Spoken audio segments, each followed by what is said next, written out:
Biktima ng mga scam.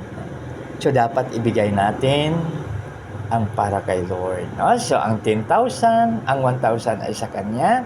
So, hindi naman natin pwedeng ibigay sa Kanya na diretso, kundi kung saan tayo kumakain ng ating spiritual na pagkain. No? So, di ba gano'n? Napakaganda pag yan po ang gagawin natin. So, yan. No? Yung spiritual nating pagkain, doon tayo.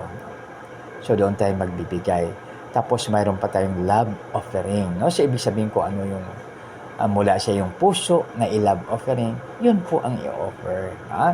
So, tandaan natin, mas mapalad. So, ngayon, doon sa ating pagbibigay, no? So, iingatan ni Lord, gagabayan niya tayo. Kasi, siya lang po ang nakakaalam ng hindi natin alam. At siya rin ang nakakakita ng hindi natin nakikita. No? Kaya dapat po ay maging committed tayo o maging tapat tayo sa ating tinatawag natin na pagbibigay o kayo yung ating tithes and offering. No? So, di ba maganda pag yan po ang gagawin. Iingatan niya. No?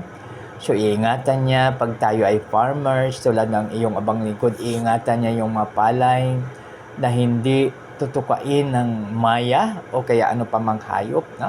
Kasi alam niyo pa po yung aking lolo Mado, alam niyo mga kaibigan, hindi ko makalimutan yung sinabi niya. No? Kasi siya ay tinatawag na parang magaling siya sa gitara.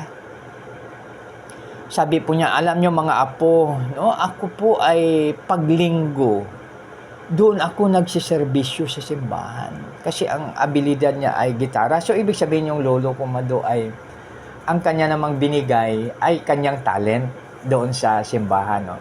Sabi niya doon ako ay nagigitara. No? Tapos sabi niya, ang aking palay, no?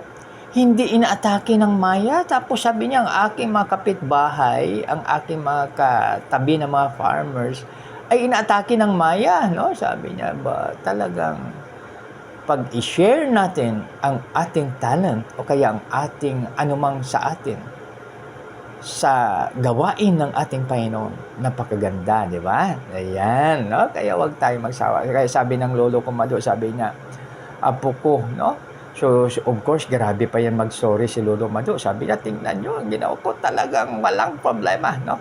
Pero of course, pag Lunes hanggang Sabado, doon siya sa farm niya, kasi binabantayan yung maya. No? Tapos nakita ko at saka nasaksihan ko mismo yung parang may tinatawag na tao-tao. No? Yung parang tao, yung parang estatwal nalagay doon sa may farm. Tapos ang tatay ko naman, mayroon siyang parang palakpak yung kawayan na hinati na pag ano, tapos pag may maya, hindi na siya pupunta doon na upang itaboy ang maya, kundi hilain niya lang yung tali, tapos umaalis na yung mga kwan, no? Umaalis na yung mga tinatawag natin na mga maya. Kaya napakaganda, di ba? So, maganda pag ano. So, pag tayo ay gano'n, no? Tulad ng aking lolo. No? So, ang kanyang binigay naman ay ang kanyang talents. No? So, yan. Kaya, maraming salamat, no, sa inyong pakikinig. So yan, no, kaya huwag natin kalimutan, mapalad ang magbigay sang sa tumatanggap. It is more blessed to give than to receive, no?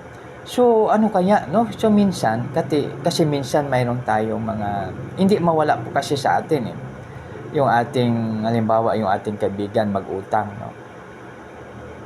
So halimbawa ako, no, halimbawa sabihin niya, kaibigan, grabe yung problema ko sa pera. Sabi ko, halimbawa wala naman akong capacity na tutulong.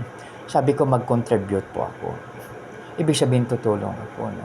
Sabi, kailangan niya 10,000. So, halimbawa, mayroon akong 500. Ibigay ko yung 500. O minsan kasi mayroong humingi ng tulong. Kailangan ko po 1,500. O sige, ganito po, no?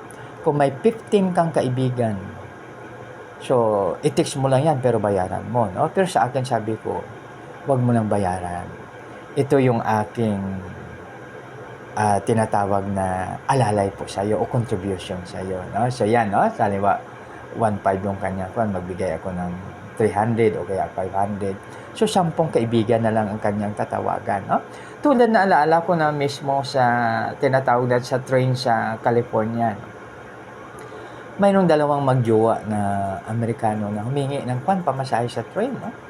So may dala-dala akong isang dollar, no? 'Di ba? $1 na papel, no? Sabi ko, Brad, I will give you $1 and please ask from the others, no? Alam niyo ba na nakita ko mismo yung, siyempre tuwang-tuwa sila, no?